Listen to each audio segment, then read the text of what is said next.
is Trip Brown at New Frontier Touring in Nashville, Tennessee. And yes, you are listening to Promoter 101.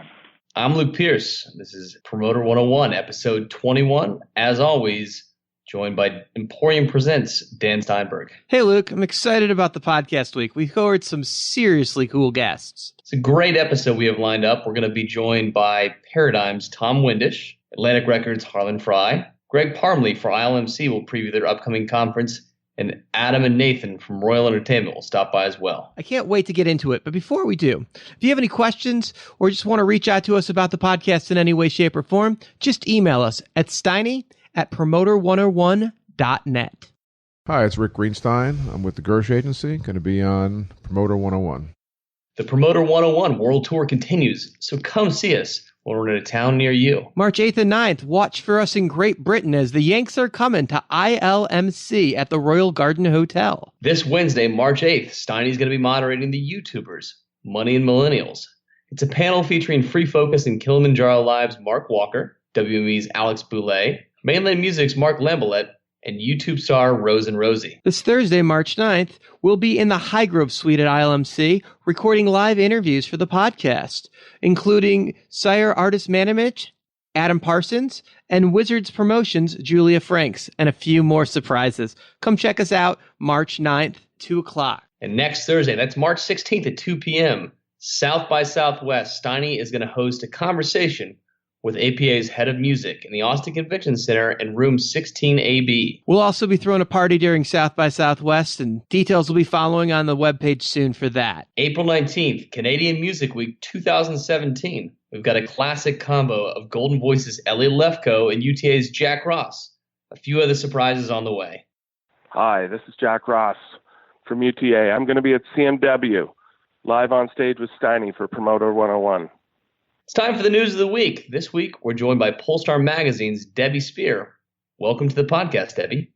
Debbie, what's going on in ticketing? This week, Maryland lawmakers have begun legislative hearings to consider prohibiting the restriction of ticket resales for entertainment and sports events, which would pit Ticketmaster and venues against resellers like StubHub. Ticketmaster and the venues would no longer be able to tell ticket buyers how they can resell or transfer their tickets. Okay, so let me get this straight. So what you're saying is it's taking the power away from Ticketmaster and the venue from saying that you can or can't. Now it's the fans' decision once they've bought that ticket and they own it. Now it's their decision to resell it or not. No longer the state will allow them to govern over that as the original promoter or producer of the event. That's what you're saying. The language in the legislation that they're considering right now, yes, that is what it sounds like. Because the supporters of the legislation, they say they're protecting ticket buyers who sell or give away what they view as their own property. So they're not looking on the back of the ticket where it says this is a license, for instance. They consider that their property once they've paid money for it, and they can do what they want to do with it. But on the other hand, Ticketmaster and the venue say that the restrictions in place do protect ticket buyers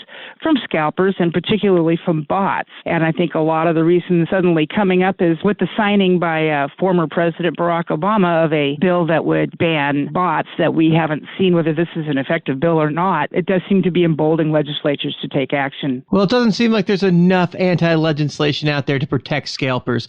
Good for Maryland and Virginia for stepping up and protecting the little guy, the scalper out there that's always affected. Clearly, I'm being sarcastic. Never been a fan of scalpers. Also on the ticketing front, Iron Maiden, in advance of its tour that starts on May 4th, published figures showing that the listings on secondary sites have gone down by more than 95% compared to 2011. What they did, apparently, again, anti-scalping measure, they offered mostly paperless ticketing and ensured that physical tickets would carry the name of the purchaser, require the purchaser's credit card and ID when they enter a venue, and other measures.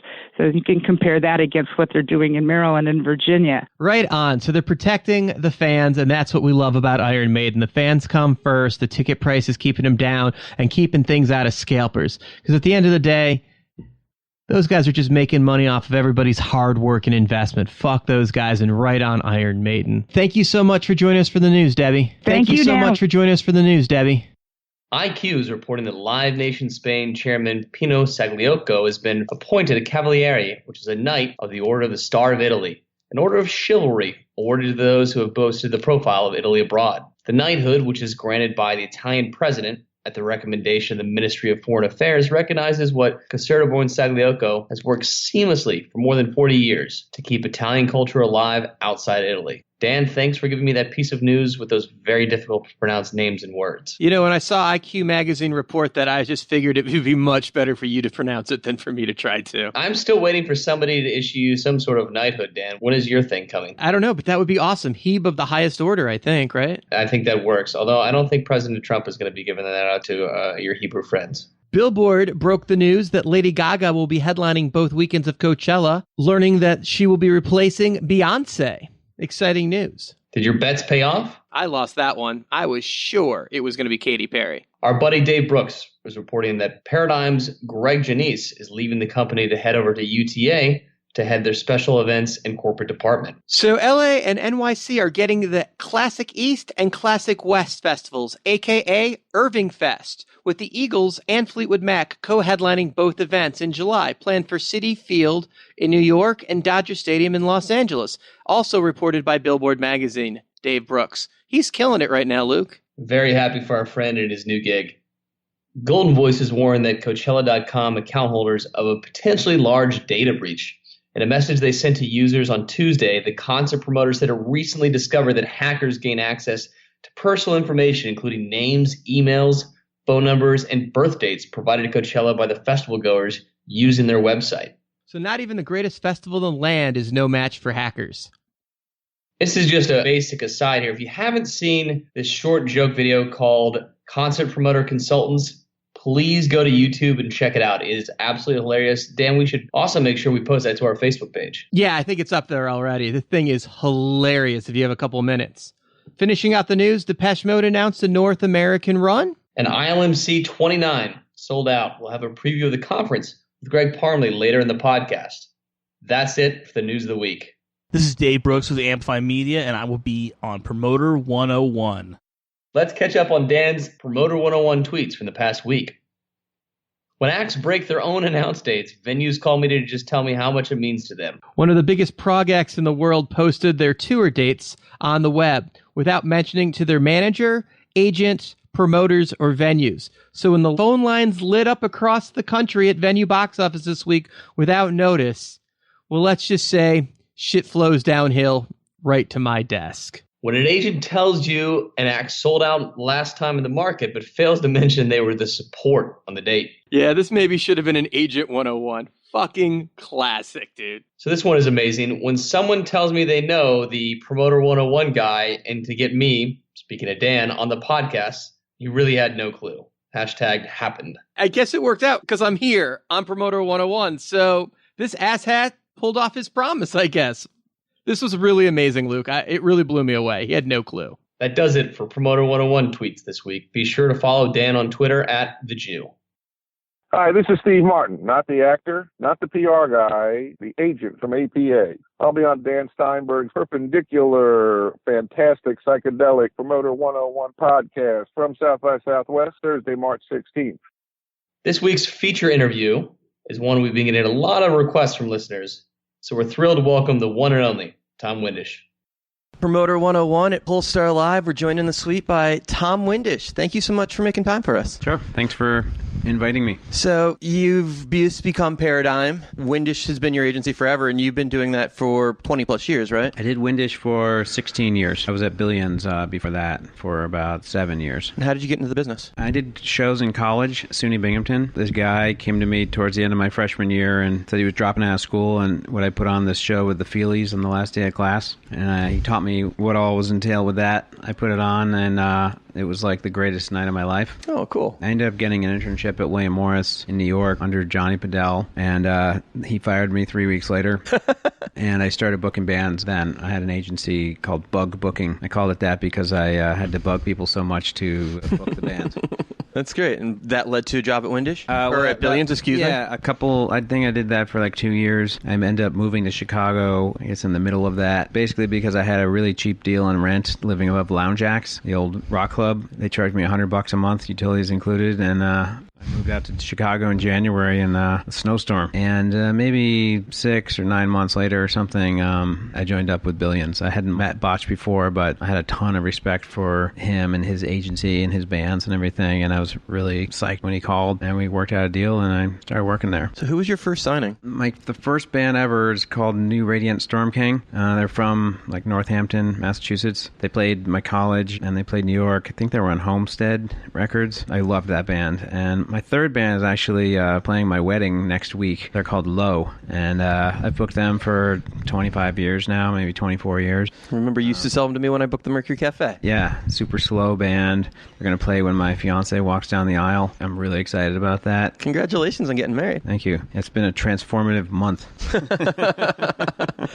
Brings event planning to a new level. Yeah. What color are the napkins? They're napkins. Yeah, Storm King was the first one, and there are a whole host of others. Okay, and do you have a process about signing acts? Because some people would say you have ears in the industries. You've got a really good track record of finding bands that... My process is basically, I love music and bands and developing, and I have friends all over the world that love it too, and we talk about things that we are enjoying, that we're hearing about, probably earlier than lots of people hear about them. I've got my ear to the ground, talk to people. There's playlists and that kind of thing, although I don't really find playlists or blogs or things like that to be a place to really find new bands. Once they're there, there's 5 agents chasing it. I've always kind of gone another route, which is basically just talking to people that I'm friendly with. And I do that as much as today as I did 15, 20 years ago. Does that make that harder now that you oversee so many other agents? No, not really. Things are interesting and great with Paradigm. I'm not overseeing as many agents as I did. They freed you up to be an agent a little bit more now? Yeah, it freed me up in a bunch of different ways. I mean, I feel like my speed and drive and focus is pretty similar to what it was before. I was finding things early in Windish days, probably on all levels of Windish days, and I'm still doing that a lot. I still love talking to agents and working with them or just seeing how they're doing. We have so many agents, at Paradigm. I think there's about 80 or something that we've got. Basically, people report to some other people than me. Reporting to is a strong term, I think, both in Windish and Paradigm days, but there's a structure, and not everyone from, say, Windish calls me up when they have a question. We have a big office in New York, so a lot of the people in New York, not all of them, but a lot of them sort of report to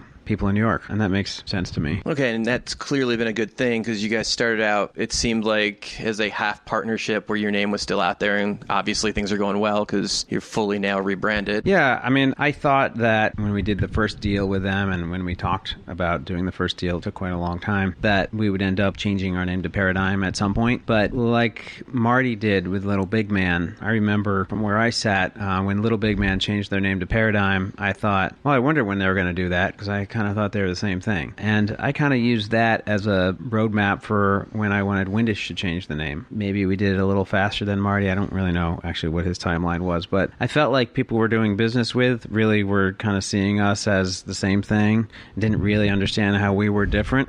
And that's a good time to change it. And in that time, the last 18 months, we've been changing a lot of things under the hood. Accounting departments, contracting, business affairs, a lot of departments, and people just getting to know each other. Agents have been signing acts together from the various agencies from day one. So collaborations are in play quickly. Yeah, we don't have a territory system, but I think that sometimes it makes a lot of sense for 2 agents to work on an act together, sometimes 3. And I think that creatively it leads to more ideas. Various agents have different relationships that are stronger, and it's easier to cover shows and stuff. We'd been doing that within Windish, and now there's a whole breadth of additional agents to tap into, and that's been happening organically.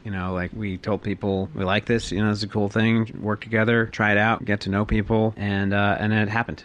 And now we've signed a lot of stuff together. We're also signing a lot of things with Coda, with a big emphasis on a worldwide strategy. Has that been a thing before? Have you just focused on North America, or have you already been signing acts for the world? We had never signed acts for the world before because we didn't have a presence in the UK. We never booked Europe, say, from the United States. I don't think we had the relationships to do that. And it's a completely different booking system where Canada and the US book one way and the rest of the world books completely on a different system. Maybe. I don't know if I knew that actually. It's just a lot of people to have relationships with. I think Just different world philosophies, it seems, internationally. Like, the contract doesn't matter so much as long as you send the deposit, because nobody's going to the other country to sue them, but if they have a deposit, they know it's good. So it's like paperwork doesn't get finished ever. Right. You know, different ticketing rules. Apparently the promoter controls where the show plays. So if there's history, it's not about where the band should play as much as where the promoter wants it to play. And that's followed on a much bigger level, almost to the detriment of the band. I didn't even know that. Back in the day when we started booking DJs, we had a lot of electronic acts, and a bunch of them were sort of crossing over into doing DJ stuff. And we realized, like, there's a whole nother group of buyers out there that we don't know, and we need to get to know them. And even then, and this was like 15 years ago or more, like, the number of people that we had to have relationships with, I found it, like, too much for, like, one person, or the number of agents that we had to, like, do both. And not every agent would agree with this. You know, I know there are agents in the U.S. that book in Europe, but I find, like, it's another world.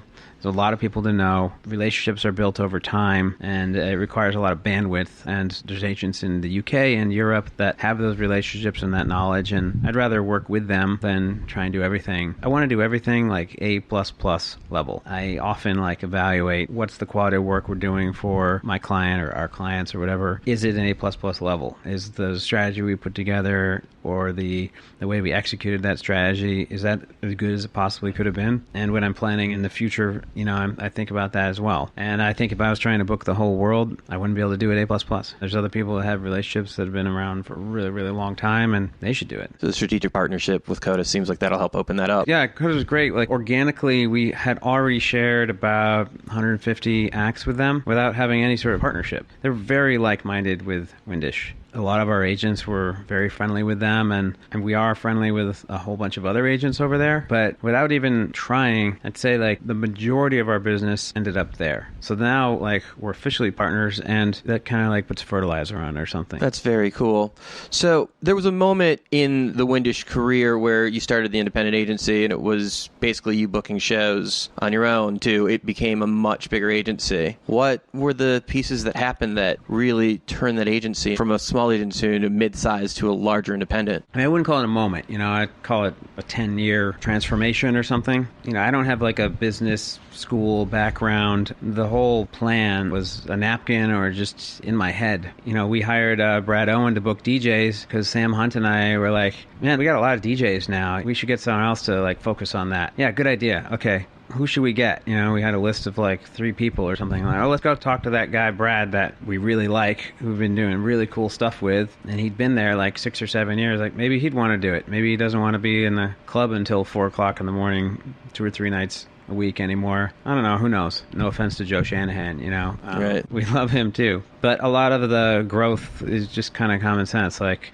boy, we're booking a lot of shows. We're really, really busy, operating at 100% here. We should bring someone else in to help us book. You know, who should that be? And, like, some things fell on our doorstep, like Amy Davidman. She had been, like, an assistant at Bowery and Frank Riley's assistant for years, and I knew her for a long time. She called me up, like, I'm moving to Chicago. My partner is, you know, got graduate thing there, and I can't work at High Road anymore. You know, do you got anything for me? And we're like, want to be an agent? And she's like, sounds good to me. And, you know, she picked up some of the bandwidth that we had plenty of. You know, and clearly coming from High Road and Bowery, she knew the genre that you guys were in. Yeah, she really knew what she was doing. She actually brought a necessary skill set to us, or just like additional experience that we didn't have. She kind of focused more in performing arts center world, not exclusively, but, you know, I had signed this band Pink Martini, and Amy kind of took that and ran with it in ways that I found challenging. Again, and they've done really great in the performing arts subscription series world. They've done great, yeah. They've been with us for a really long time, and it's been a really great client for us. That was another one where I was having a bandwidth issue, like having relationships with all these people that book performing arts centers all over the, you know, North America was challenging. Yeah, it's a different world. And Amy, you know,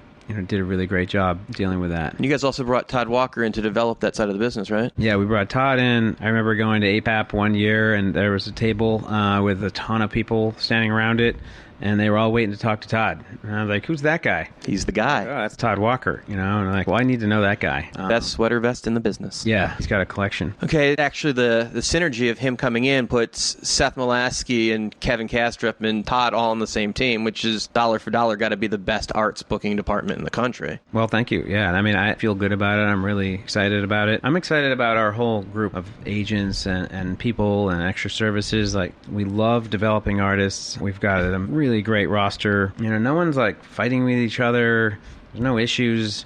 We're just like, let's go, and we've been going from day one. Like, this is really great. We love you guys. What can we do together? And I think people wake up or come into the office every day thinking that. It's going really well. It's cool. Have you guys all combined offices now in different cities? Or there's still multiples in a lot of cities? In New York, there's one. In Nashville, there's always been one. In L.A., there are 3. There will be one, though we got to figure out. We got space big enough. Find the building. And then, we've got people in various other cities. Amy and Sam are up in Oakland.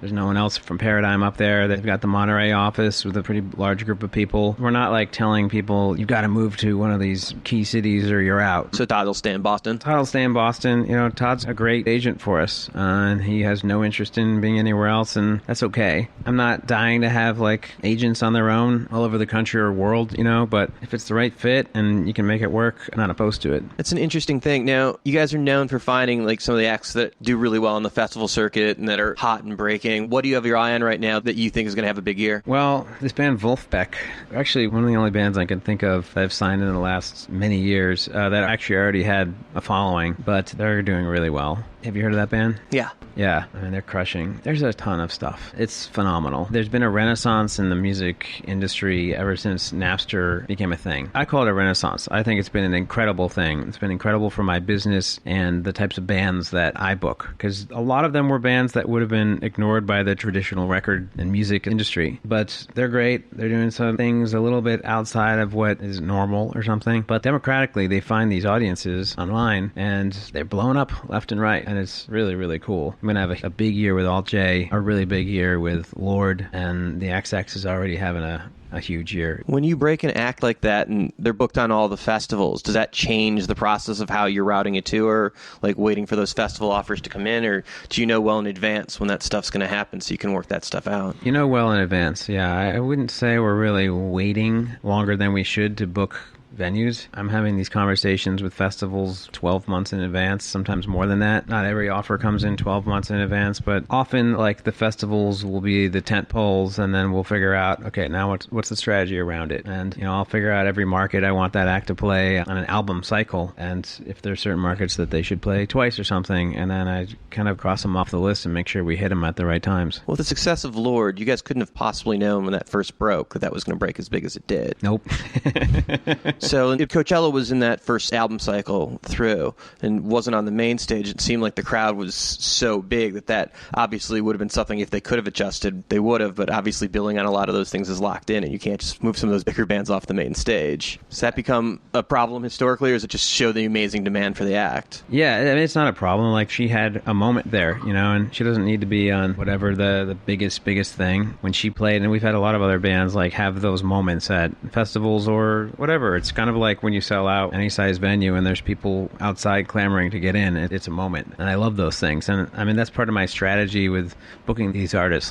Try to create those. I find people never complain about sold out shows, and they add fuel to the fire, but when you leave stuff on the table, it leaves people nervous or something, or scratching, wondering why do we do this. Do you have a process when you sign an act? You've been in the business a while now. Is there a go-to process that you have when you're courting an act? So much of what I do is passion, and do I love it? And, I think about the team, but often, the artists I get involved with early, the team is young or has less experience than a lot of these people. And I think about, am I going to be able to work with them? And is it going to be a good experience? Are they going to be dictating, the way it should be done? Or are they going to trust me with certain things with the touring strategy? It's really hard to kind of flesh that out early on. You hear something that has 1 million plays on SoundCloud or something.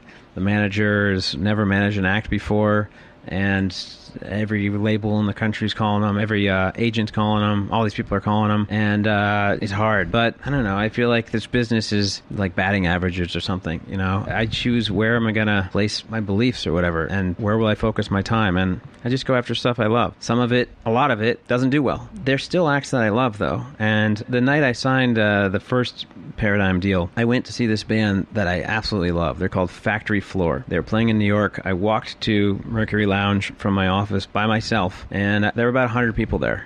I was in the front row dancing. I don't really dance very much. And I just kind of like had my head down, like, this is amazing. This is great. And okay, so they're not selling out Terminal 5. It's all right. Some of them, I kind of have the same thought process with all of them. Some of them do sell out Terminal 5s or 3 Terminal 5s. Some of them don't. I kind of feel like if I changed the process, I'd have less that were actually getting to that level. So the music moved you, and that made the difference. Yeah. Now, how did you find out about that band? Friend or something, you know, like, check this out. I think you'll like it. So, of our listeners, we get tons of emails requesting certain people, and you are actually our second most requested guest that we've had so far that people have been asking about. And the young agents really want to know what kind of tips you can give them as far as the industry from going from booking in a room by yourself to building a career. Well, you have to work your ass off. And I'm not like tooting my horn about how hard I worked or something. I didn't even think about it. From day one of bug booking, all I really thought about was I just got to go book the best shows. And I would just get on the phone at the time, because there was no internet, and I would just call. I mean, I freaking named the company Bug, because of like how many times I'd call, you know? And these people would be like, booking hours are Wednesday and Friday from 3 to 5. Yeah, I don't get that. Then, and it'd be busy, and they'd pick up the call waiting and be like, call back in 20, you know? It was a huge pain in the ass. And my strategy now with like every act I book is like, all right, we're going to have a list of like everything we're going after, and we're going to go after it until they say no. You know, what we're left with on that list is going to be the best things that we can possibly do. I'm going to work tirelessly until like we come up with that list. And I do that like every day. And I think that's what any young agent needs to do. Just work like crazy and be passionate about it, you know? Like, find stuff that you love. If you're on the fence about it, or like you don't really want to pick up the phone and make those calls, like, you shouldn't be booking that act. You know, someone else can do it better. Or maybe no one should be booking that act, you know? I remember the first time I signed a band, I won't name names, but first time I signed a band because they made money and I didn't love them. And, you know, I went after it and I told them like how much I loved it and everything. And first call I had to make, the feeling that I had was so much different than it was about every other band I'd ever booked. It felt like my heart was out of it or something. And personally, like, I can't do it unless my heart's into it. I don't think that's like the recipe for success for every agent. You know, there's plenty of agents out there booking bands that I can't imagine they love, that are doing insane business. And I commend that, you know, I respect that. But for me personally, like, that was the biggest part of the formula. Now, let me ask you the inverse question.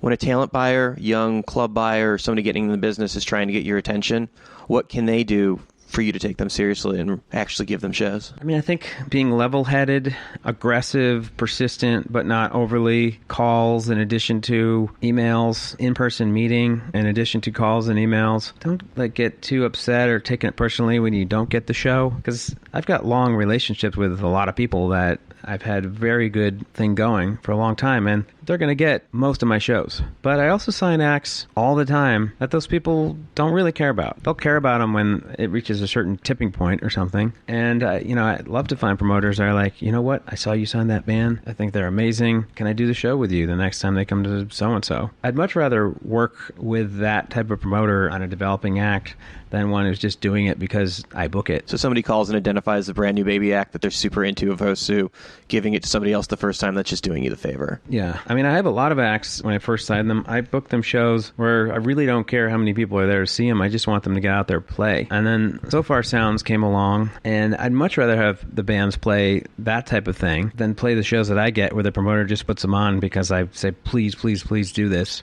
Or I tell my headlining act, please, please, please do this. Because with So Far Sounds, you get about 100 people there, and one of the like company mandates or whatever, like the things of So Far, is that when the band plays, you're quiet and you pay attention. They don't want you to be on your phone. I've been to a bunch of those gigs, and people sit there and they pay attention. And for these developing artists that have only played 10, 20 shows or something, that's important. It's better than... So everybody literally puts their phone down and watches? The audience is not playing with them at all? Yeah. Yeah. That would be an amazingly weird thing to see in today's day. It's cool. We were in Montreal at the festival, and one of the agents from one of the bigger agencies never put his phone down the entire time the Red Hot Chili Peppers were on stage. It was like, couldn't get much louder and bigger than that. And still, yeah, it's got to be a different thing. Excellent. I want to thank you so much for taking the time and talking to us. This was awesome. Thanks for inviting me. Promoter 101 with Tom Windish. Hard not to be impressed by Tom after that. He did everything but drop the mic. And we do want to extend our congrats to him on getting married in the past few weeks. This is Paul Lohr at New Frontier Touring in Nashville, Tennessee, and you're listening to Promoter 101. Our second feature this week is Atlantic Records Senior Vice President of Touring and Artist Development, Harlan Frey. Promoter 101, coming to you from the suite at Pollstar Live. Joining us is a very good old friend, Harlan Frey, Atlantic Records. How you doing, my friend? Doing very well, Steiny. Okay, so let's get into it. I mean, you have a rich history in the business. Early days on, you started as an intern with Steve Martin, right, at the agency group? I did start at TAG when there were about 4 agents there. Neil Warnock gave me my start. My dad, who was an old friend of his, just asked him, hey, just give him a slot to intern, and literally 4 months later, I got a reception gig and worked my way up, and within a year, I was booking bands. So your dad was in the business too? My dad was in the business. Cool, so that gets you that first gig, but everything else you kind of did on your own, right? Yeah, it gets me the first gig, but then obviously you got to prove yourself, and you can't rest on everything that your dad did back in the day, or anyone who got you in the business. You got to work hard and be passionate and show what you got and deliver. And, I never really brought up my pops in the past because I never wanted people to think that I was making inroads because of him. But I definitely used my contacts and worked hard and did whatever I needed to do for my artists. And that's all that matters. Well, clearly, when you got the bump up from one job to the X, it was all about the job and the work you were doing and not your family name. Yeah, it was partially the work that I did, but also it's kind of who you surround yourself with and who you're influenced by. And I would say that I put a lot of time into nurturing relationships with people I felt like would really help me, and vice versa. I have a few mentors that just put their arm around me and showed me the way. And who are your mentors? Who would you name out? I would say my first one would be Neil Warnock, but he gave me the start, and he really just gave me the lane to be able to say, hey, make your bed. I'm going to give you an opportunity. And anytime I needed to go talk and get advice, he was there. And it would be 5 minutes, but it'd be probably a year's worth of advice in 5 minutes. Oh, that's incredible. Who else? Steve Martin, one of the most kind, fair, smart men I've ever met in my life. He's, to this day, a great friend. He used to bring me into his office when I was interning. I would show up in his office at 6 a.m. to play this football game that we had going on in the office. And because I was the intern, I got the early shift. And I was like, you know what? I'm going to do this. I'm showing up at 6. It was a 2-hour game. And then I used to stay and watch Steve play from 10 o'clock to 12 while he's on the box making deals. But we absolutely bonded over this when I was just a little young pup, not really knowing much. And ever since, he's been incredible. So you were in the agency world for a little while, but then you jumped over to the record side of things, right? Yes. I was booking bands. I had my first band was Jimmy Eat World, post-punk band at the time, my favorite, most passionate project ever.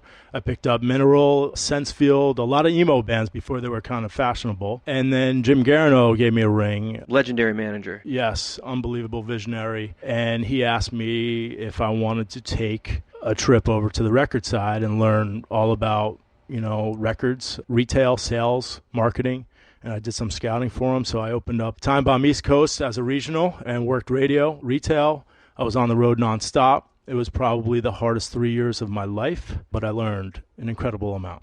So that was the start of the record biz for me. Okay. A lot of great guys that were in there. I mean, Pete Chaburga was there at the same time, right? Pete Chaburga, I should mention, as a mentor as well. This guy was there at the agency group right before I got there, and he literally brought me to every show, introduced me to so many of his friends, his contacts, introduced me to new music. Guy's got an incredible ear, amazing gut instincts, and will remain an amazing friend to this day and moving forward. Very cool. Now, you're actually the first record label executive we've had on the podcast, so thank you for breaking our cherry. No problem. Anytime. Anything for you, Steiny.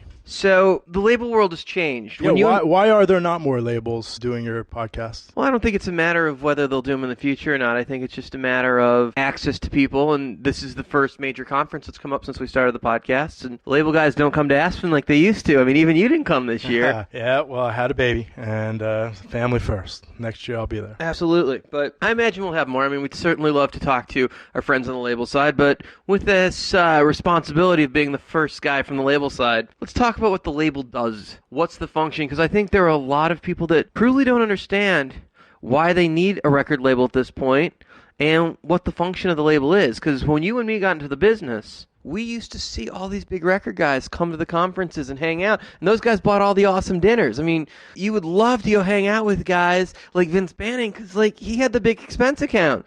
You know, it's like, where are these guys? They just don't exist anymore. And certainly their expense accounts have gone the way of the dodo bird. Well, yes, maybe the expense accounts have gone down, but the business is healthy, and I do feel that the labels are essential more than ever, at least if it's a good label. We're a filter for great music, and we're putting a major premium on signing bands that will move the needle, music first. So there's a glut in the marketplace. Anyone can make a record out there.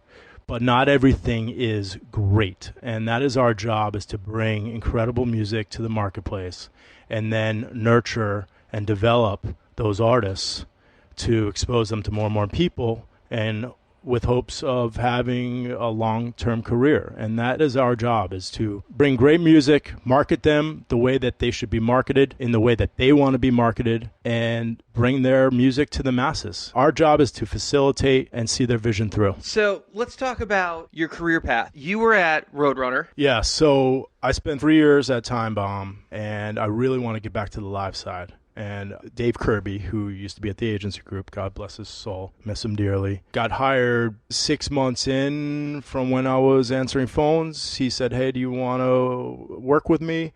I worked with him for about a year plus, and he recommended me for Roadrunner Records Artist Development 3 years after Time Bomb started. So I really want to get back to the live side, and I love Time Bomb, but I went over to Roadrunner and got in right before Slipknot and Nickelback really broke. Got my feet wet. So we can blame you for Nickelback? You can absolutely blame me and the other 30 people we had at the time, working hard in the trenches, selling a lot of records. All right, and who were you working with at Time Bomb? What were some of those acts that you were hands-on with back in the day? Mcguinness was one of our bigger acts at the time. We had the solo project? Solo project, live at the Roxy, trying to get radio play for Mike, who was an amazing human being. The Social D stuff was always on a different label, right? Yes. There was Lion Rock. There was the Elevator Drops. There was this band No Knife, who was amazing, incredible, from San Diego. One of the best bands that a lot of people have not heard of. So there were some really, really cool acts. We just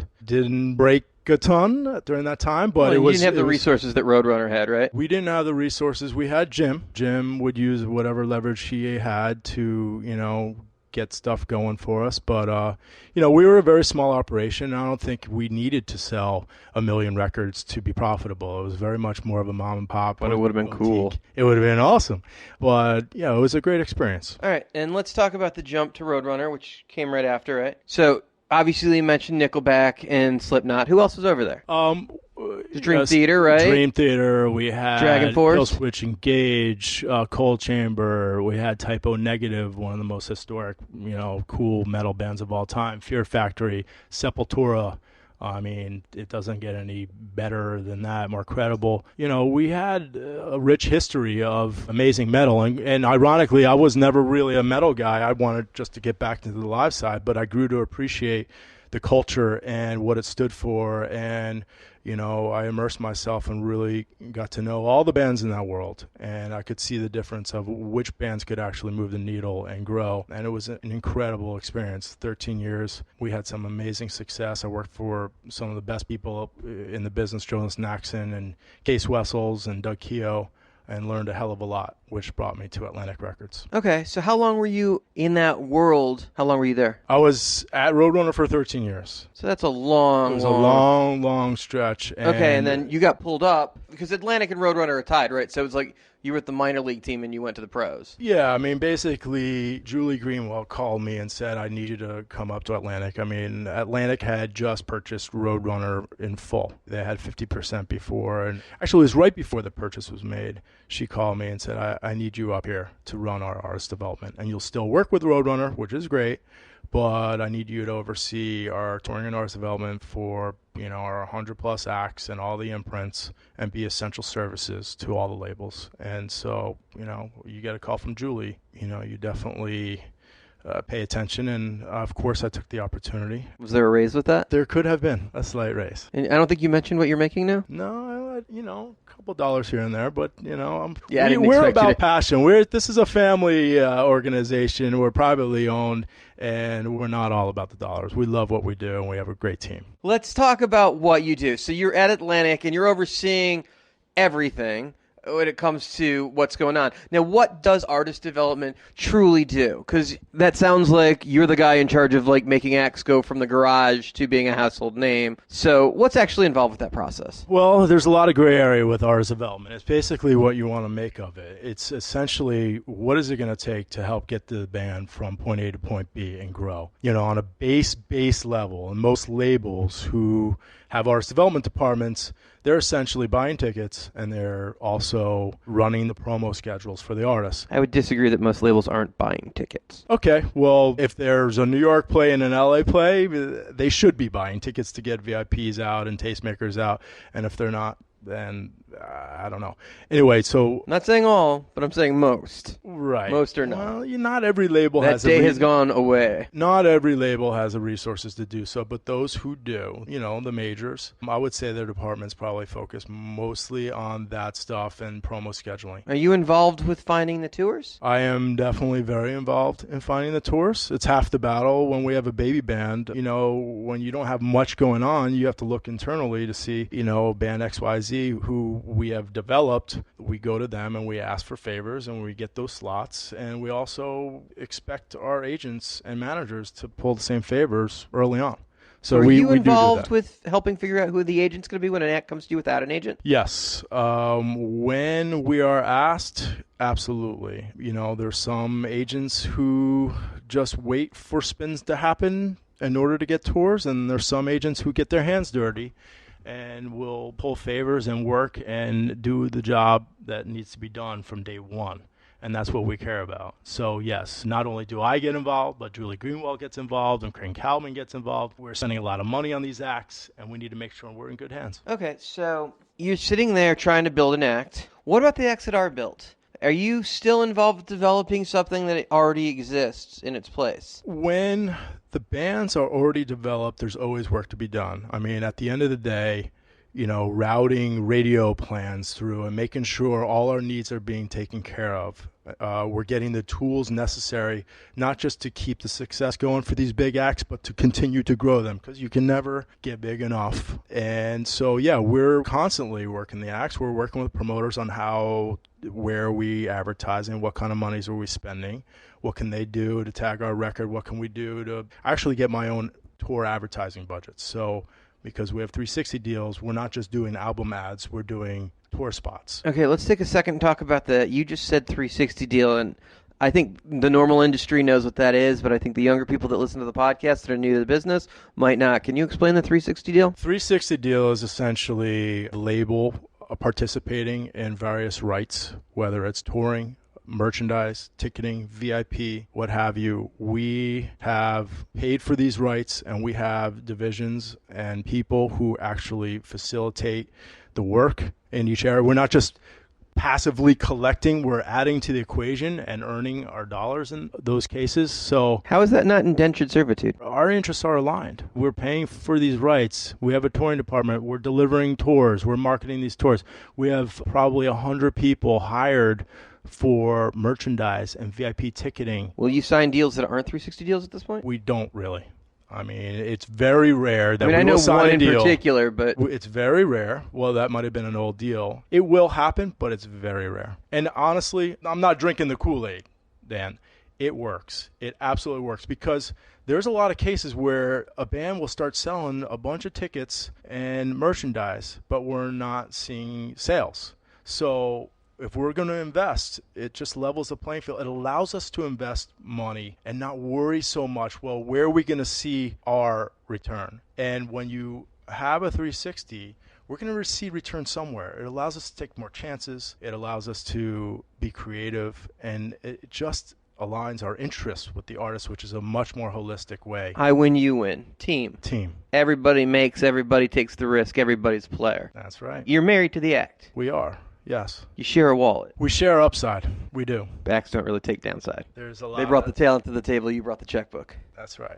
But we're also bringing a lot of expertise And, if you go through our roster, you're seeing a ton of bands developing and at a nice rate, slowly but surely, who are having careers and making a lot of money on the road. And when you look at business managers making 5% of the gross, and then we're spending millions of dollars, say it's even $500,000 on a project. And for us to get somewhat close to the same as a business manager, maybe a little bit more or less in some cases, who knows? But I think we earn our money. Okay. I won't argue that you guys don't do a job. Let's talk about the back catalog, because I find your historic back catalog to be one of the most incredible things in the history of music. You guys continue to earn money on the things that you put out in the early days of recorded music. And that's got to be the things that keep the lights on. I mean, clearly Bruno Mars is selling a shitload of records, and that's paying the bills. But some of those early records that created rock and roll are on your label. Yeah, I mean, Ray Charles and you have Stones and so many different artists that are so classic and soulful. And it's really the base of what we're trying to do moving forward. Those kinds of artists that are, how can I say, just real. We're not signing a lot of boy bands out there. If you haven't noticed, we're trying to sign real artists who care about their craft, who have credibility, and are true musicians, and not just put together pop stuff by producers. I mean, of course, there's a lot of that stuff as well. But if you look at Sturgill Simpson and what Elektra's doing with Kaleo, and, we just signed Zac Brown. I mean, these are artists that, absolutely. So you're signing an act like Zac Brown later in his career, and he's certainly still a young artist, but blew up quickly. 10 years ago, you might have called him a baby act, but certainly not now. He's doing stadiums and multiples in some markets. So when you're talking about Zac Brown and he comes in this late in the game, what do you do when you take on an artist that already has that legendary career to continue to build on that and make sure that you're keeping them alive on that level? We're just leveraging as much as we can in terms of getting Zac looks. I mean, in terms of Zac's management, they've got a solid team as well. So we just work together to make sure that he's positioned as well as possible. Now, is there anything you can do if the album's not as good as the last albums? I mean, what you can do, the fans will tell you, and there's only so much you can do, but I think at the end of the day, the artists have to work, and there's a fine balance when you're so red hot, when the artist says, well, I don't really feel like I need to do the work. But I will say, one of the biggest things I learned from the Roadrunner days and Nickelback, even though it was, they're one of the uncoolest, most unpopular bands out there these days, but they worked every record. They shook hands with every radio person, and they continued to sell millions of records throughout the course of 5 records. And it's so hard to stay on top, but that, well, and all joking aside, they really are some of the nicest guys in the world. They are, but I mean, Chad's a gentleman, and as much as I made the joke, I will also be the first person to say that when I sat through the concert, I found them to be the Canadian Bon Jovi. Hit after hit, great production, great live show, and I'm not just saying it because I love Ralph James. The band was really good live. They're great live, and they cared about their production, and they put on a great show, and they have so many hits. But my point was that they worked harder than anybody I've seen. I mean, another example would be Ed Sheeran. He's going to have continued success because when he rolls into New York, he's wondering, what else can I do? And he does it with a smile, and he says thank you. He's such a pleasure to work with, and I think those types of artists will have, when they're on a big, big level, that's just what they have to continue to do. All right, so let's talk about being a garage band. What do you need to do to get the notice of a label in this day and age? I know signing is not really your side of the business, but you sit in on those meetings. What sparks interest for a label? For a garage band or just a band that's on the ground level, I think... Somebody that hasn't been signed to anything yet. Right. I think it's just a band... Well, for one, that can write music that could move people and speak to people and resonate in the marketplace, and then be able to translate that live. I think you've got to be able to perform your music and look people in the eye and snarl if you need to, or smile if you need to. You need to move people, and that's, at the end of the day, what we're looking for, musically and performance-wise. Well, and you don't have to be a goddamn fucking genius when it comes to a band like Kaleo. I mean, you look at the kid, then you listen to his voice. That kid's a fucking star. JJ's amazing. You wrap 888 management around it, and Atlantic, you're just printing fucking money. Well, we're also investing a shitload of money. You know, it's taken a few years now of just constant battles in the trenches, you know, fighting for their music and for their vision, and we're making, you know, a lot of headway. William Morris doing a great job of getting festivals now. Seth Singel's been amazing with those guys. Yes, and Ron Opoleski. So, yeah, I mean, their music speaks to people. We got it on the radio. We have toured them. We've connected them when they are on tour, connecting the dots, and we're making sure that they are set apart from the rest and sticking out, because they deserve every ounce of our energy there is. They're an amazing band.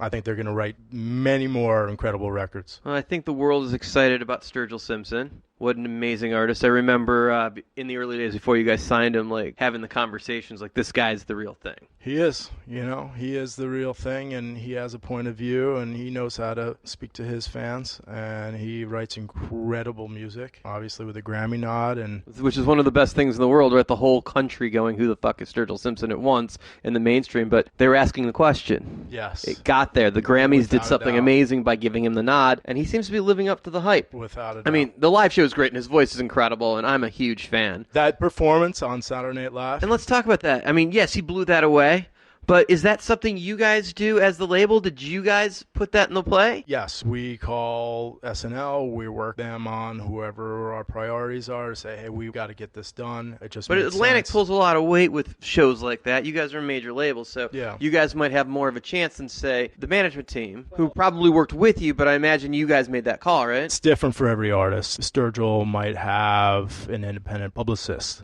and we'll work with that publicist to use as much leverage as we can to help get it done. However it gets done, it just doesn't even matter as long as it gets done. But not every artist has an independent publicist, but we're definitely pulling in SNL slots on a regular basis. So do things like the Grammy nod affect album sales? Absolutely. Do you guys see immediate uptick with that? Yes, I mean, especially afterwards, you know. But like SNL, his record went up to number 4 immediately right after performing Call to Arms, which was one of the best performances we've seen in the last year. Easy. So you literally could see in the next week's data the difference in him playing Saturday Night Live and how that affected real-time sales. Absolutely. But it's not always that way. Not all TV shows will give us the sales in return. Well, political season, Saturday Night Live, I mean, you're talking about a cherry slot. Oh, it's unbelievable. Yeah. The world was paying attention to what Saturday Night Live had to say at that moment. Yes, absolutely. As I imagine they will this Sturgill Saturday. delivered as a real artist, and he's basically a throwback to the old roots of Atlantic Records. All right. One of the reasons he signed to Atlantic was based on our history. So tell me, who should we be watching? Who's Atlantic signed that's got albums coming out that are going to have a big year? I think Drum is an artist. Drum? Yeah. D like drama period. without the... Yeah, without the A, but it's D period, R period, A period, M period. He writes amazing music, and he's on his way. He's being consumed in a big way. I think Brent Cobb, who is an alt-country guy who is getting amazing opportunities out there, he's going to definitely make some waves. I think Haley Kiyoko, who I see as kind of like, not exactly musically, but Melanie Martinez in the making. She's selling out all her shows. She has an incredible connection with her fans. Her music is really good. It's pop, but has an alternative twist to it. She's on her way right now. Let's see, Advanced Joy is one who I think is going to become a major star. There's a bunch on the urban side. Lil Uzi Vert is going to be really big. So Lil Uzi Vert on our urban side is definitely making a lot of headway. Kodak Black. Kalani is somebody who's absolutely blowing up. She's selling out 2,500 capacities to 4,000s across the country. P&B Rock, Wale. You know, we've got a bunch on the urban side that's feeling really, really good. On the Roadrunner side, Gojira is really starting to happen. Metallica gave him a bunch of dates, and so that's feeling good. Let's see, what else? Kiara, Nash, Arizona's one that's starting to pop. 6.5 million monthly listeners on Spotify without having done anything. It's just music being consumed. That's amazing. I mean, that's what we're seeing more and more. We're signing great music, and we're letting it marinate, and we're getting it out there and waiting to tour a little bit and not panicking, letting people consume it, and then going out there and connecting the dots. And we're seeing much better results that way instead of saying, let's go tour. We don't even have music out. We're trying to time touring a little bit better these days. Got it. Promoter 101, Pollstar Live, hanging out with our good friend Harlan Frey. Thanks for taking the time, Harlan. Thanks, Donnie. Harlan is one of the hardest working men in the show business. You have to respect the guy. Ladies and gentlemen, this is Andrew Dreskin of Ticketfly. I am going to be coming to you live and direct on Promoter 101, just me and Steiny. The head of ILMC, Greg Parmley, joins us to preview this year's conference. So we're joined today from Greg Parmley from ILMC for a preview of an upcoming conference in a couple weeks. One of my favorite. Thanks for being here, Greg. No problem at all. Thanks for having me. Excellent. So give us the inside track. What's coming up that's going to be hot this year at ILMC? We've got a bunch of stuff this year, actually. So 2 new summit conferences. There's a festival summit on the first day. There's a venue summit on the second day. So really kind of sort of mini conferences within the main ILMC schedule. So we're programming a lot of kind of dedicated content around the festival market on the first day, a lot of dedicated venue content on the second day as well. It's an interesting one for us. It's something that's new this year. Other kind of cool stuff we've got going on, Snapchat coming in to do a workshop. We've got a workshop about Instagram for live music. So really kind of continuing the tech focus that we've been developing at ILMC over the last few years. Lots of big names as always. I mean, with ILMC, we're very fortunate in that the great and the good of the international live music business comes to the event. So we've got some really kind of amazing speakers. In particular, Paul Mcguinness, obviously U2's former manager, who's going to be doing the keynote on the Friday as well. So yeah, there's a whole bunch of stuff basically. And he's being interviewed by Ed, right? So that should be a good time. Yeah, I mean, Ed's a fantastic interviewer, I mean, for anyone that's ever seen him do any of his sessions. I mean, he's been doing stuff at ILMC for a long time now. And actually, I mean, Paul, we've probably asked for about, well over 10 years actually. So we've finally got him to agree this year. So we're kind of over the moon about that. I think it's going to be a very busy session indeed. Now, you guys have always done some amazingly high profile people. Rapinoe last year, for example. You guys really get the good speakers to come out and talk. Yeah, I mean, I guess ILMC's been going for a long time. I mean, this is our 29th edition this year. So it's always been internationally the sort of the main meeting point for the live music industry. A lot of those kind of senior figures are always in town and around. So we're lucky in that respect, really. I mean, this year we've got some great speakers on the open forum, which is the main kind of opening session of the conference, which tends to sort of be one of our sort of biggest sessions. I mean, we've got Marty Diamond from Paradigms coming over for that. We've got Charles Attel from C3, Volker Koopmans, who's from Germany, FKP Scorpio, who's probably the biggest festival promoter in the world as an individual, I'd say. Emma Banks, who's the sort of co-head of the CAA's London office in the UK. So similar sort of caliber of guests this year. So yeah, I mean, I'm really excited about the agenda, to be honest. It shapes up really well. So Emma Banks, obviously one of the bigger personalities in the industry. Last couple of years, she's hosted the awards at the Savoy. Is she doing that again during the Arthurs? She is indeed, yeah. We're moving venue this year, actually. We've been at the Savoy for about 5 years, and generally with the Arthur Awards, we tend to sort of keep it fresh, keep it moving along with the industry. So we're moving to a new venue called 8 Northumberland this year, which is a fantastic room. It's just had a fairly extensive revamp. It's one of the sort of grandest Victorian interiors in London. So that's going to be really good. It's just a little bit of a bigger space for us because we've moved the whole conference this year to a midweek format as opposed to being at the weekend. So we've got a few extra seats. We're very happy to say Emma's back hosting the Arthurs again, yeah. I don't think I've ever seen quite anything like that. I mean, clearly the Pollstar Awards here in the States would be the equivalent. And, I would love just once to see any agents show up in S&M garb and host the awards ceremony. That blew me away. And you guys have some interesting categories. I love that you give an award to the best assistant in the business. Yeah, that's something we've done for a few years now. It's an important one for us just to be able to recognize, the people behind the scenes, the assistants who are often, kind of slaving away and maybe don't get quite as much recognition as their bosses, So that's always a really popular one. Yeah, I mean, other categories that we have, Best Festival Award, Best Promoter, Top Agent, Ticket Company, there's a few there, but we only tend to have, I think it's 10 awards in total. So it's not a big kind of bus queue of awards for us. We tend to be fairly sort of small with the number that we give out, which means that it kind of means a bit more in each category. People have got a bit more time if they have one to kind of come up and actually say something, and it's a bit more kind of intimate and emotional. At least that's the take that we have on it. Well, they're a little more cheeky than normal award ceremonies in any conference format. For example, second least offensive agent. Fucking love this.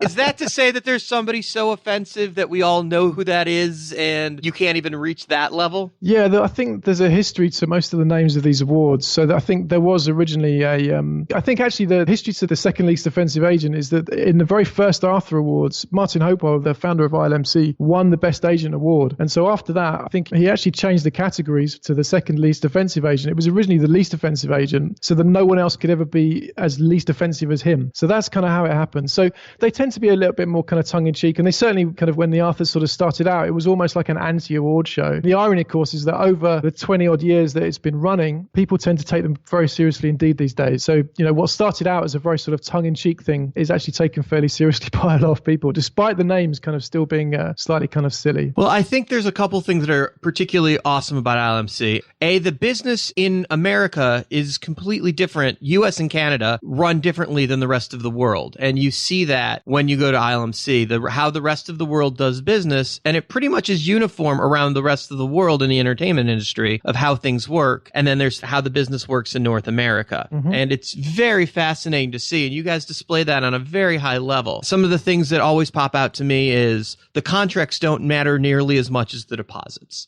Like, always blows my mind because paperwork in the States is king. But when you're doing deals internationally, nobody's going anywhere to sue anybody else. So if you have the money, you're pretty sure they're going to live up to the rest of the deal and the act is going to go. If they didn't send a deposit, there's a big problem. I always find that very fascinating. One of the other things is the bar hang is incredible. It doesn't really end. The bar stays open, it seems, until the last Russian decides to call it a night, and usually that's somewhere around sunrise. That's amazing. Pretty much. The hotel generally brings out bacon sandwiches once it gets daylight again, and they're hoovering around your feet. So they look after us, But yeah, there are some pretty late nights, that's for sure, It doesn't really tend to even kind of get that sort of too kind of busy until 10, 11 at night. I mean, generally after all the sessions during the daytime, people will go out and do meals or dinners or whatever and, have their own kind of private thing. And then ILMC is kind of where everybody sort of ends up at the end of the evening, so, and then it just carries on until the early hours. So yeah, it's a lot of fun, and we have some fun events and stuff as well. There's a poker tournament, which I think you guys are very much involved with this year. There's a football competition, there's karaoke. I mean, loads of good fun stuff, And the karaoke is an interesting thing because that starts late at night, so you get to see some of the bigger names in the industry letting loose, and most of them can't carry a tune to save their lives. You know why they're on the other side of the stage, backstage.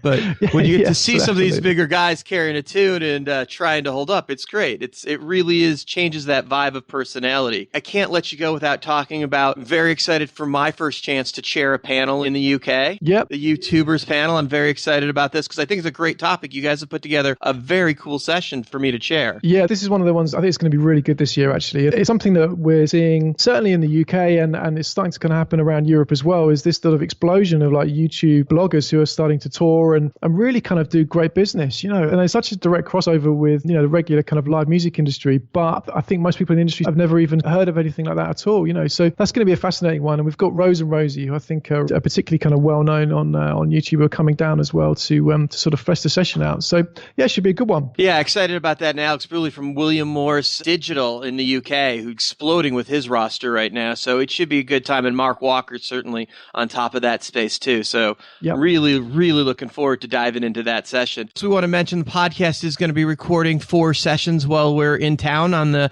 9th, Thursday. We'll be at noon. We've got Adam Parsons joining us, great manager. Julia Franks will be at 12:30 from Wiz Productions in Germany. I think Steve Zapp will be there as well. We got a couple other surprises, but we'll be from noon to 2 o'clock in the Grand Gardens Hotel in the High Grove Suite you've given to us on the 2nd floor. We're so excited about that, Greg. High Grove Suite indeed. Yeah, absolutely. This will be very cool. Well, I want to thank you so much for taking time. I can't wait to get on the other side of the water and come hang out with you guys and have a pint. Yeah, we're looking forward to seeing you, Dan. Appreciate it much. Thanks for taking the time, Greg. All right, no worries. See you soon. If you're going to ILMC next week, remember to catch Dan's panel on March 8th, the YouTubers, Money and Millennial, with YouTube star Rose and Rosie. This is Andrea Johnson from ICM Partners, and you're listening to Promoter 101. Up next, Royale Entertainment's Nathan Hovsepian and Adam Pollin show up what's going on next with the business in the next generation. Some of my favorite friends from the Missoula campus program. Adam and Nathan are both here, and you guys have your own promotion company, right? On top of finishing school right now? We run a company called Royale Entertainment. Nathan just finished his undergraduate degree, and I got a semester left. You guys are promoting shows, but not just through the normal campus activities program board. You decided to do your own thing, so you have your own creative control. But yeah, we've had a lot of success, doing small routed tours and then single events. And then we built our own event called Socotra that we do yearly now at a 1,500 cap venue there. So it's going pretty well. What does Socotra mean? It's actually an island off of coast of Africa, or mini species exist that don't exist anywhere else. Seems like a charcuterie type of word. There's like some weird trees there. It's essentially like a white attire electronic event. The last year we had Zed's Dead and Unlike Pluto. It was a real axe. Yeah, for us that was like our biggest show that we've done. Actually, we talked about recently, I had Andy Summers on the podcast, and Andy sold me shows, and I used to call him about Green Day and Sam I Am, but he'd take my calls collect between school. He'd know I'd call from the payphone, and he'd accept the charges.